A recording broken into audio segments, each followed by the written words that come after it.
Bonjour, nous allons ensemble regarder les points à vérifier avant de démarrer votre automotrice Kuhn. Dans un premier temps, nous regardons les différents niveaux de l'automotrice. Le niveau de l'huile moteur. Le niveau du liquide de refroidissement. Nous regardons en même temps la propreté du radiateur. Le niveau de l'huile hydraulique et les niveaux des réducteurs de vis de mélange. Nous allons ensuite vérifier la fraise et l'état des sections. Les sections usées, c'est plus de consommation de carburant et un risque d'abîmer le fourrage. Même chose au niveau des vis de mélange, des couteaux usés, c'est plus de temps de recoupe. Pour le changement des sections de fraise, utilisez l'outillage fourni avec votre automotrice. Toujours au niveau de la fraise, regardez l'état de propreté de l'intérieur et le nettoyer si besoin. Vérifiez l'état de la lame d'usure de la fraise et venir régler les roulettes en conséquence. Pour rappel, elles ne sont pas le point d'appui du convoyeur au sol, elles viennent juste compenser les aspérités du sol. Au niveau du tapis de chargement, nous vérifierons sa tension et que les racleurs soient bien réglés.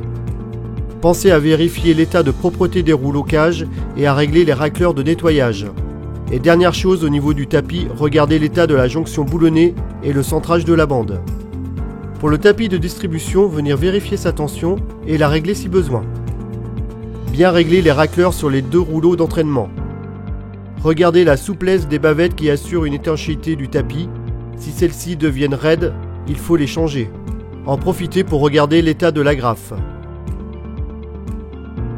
Lors du démarrage de la machine, tournez le contact et attendre quelques secondes la mise sous tension des différents modules. Démarrez votre automotrice. Automatiquement, l'huile hydraulique va être laminée pour une montée en température rapide. Tant que l'huile hydraulique n'est pas à température, vous pouvez vous déplacer mais sans utiliser les autres fonctions de l'automotrice. Une fois que le voyant de température d'huile hydraulique passe du bleu au vert, vous pouvez passer en mode travail. Lors de l'arrêt de l'automotrice, avant d'actionner le coupe-circuit, attendre l'extinction du voyant qui est à côté. Tous les 2 mois ou toutes les 50 heures, nous demandons de faire un entretien primaire de l'automotrice. Faire agressage de l'ensemble des graisseurs de la machine. Nous vous avons rassemblé ceux dont l'accès est le plus compliqué. Du côté du réservoir hydraulique, nous retrouvons les paliers hauts du convoyeur, la rotule haute du vérin du convoyeur et les pivots hauts et bas du train avant droit et gauche. Sous le réservoir de carburant, nous retrouvons le pivot d'essieu arrière et ceux du vérin du contre-couteau placés entre la cuve et le réservoir.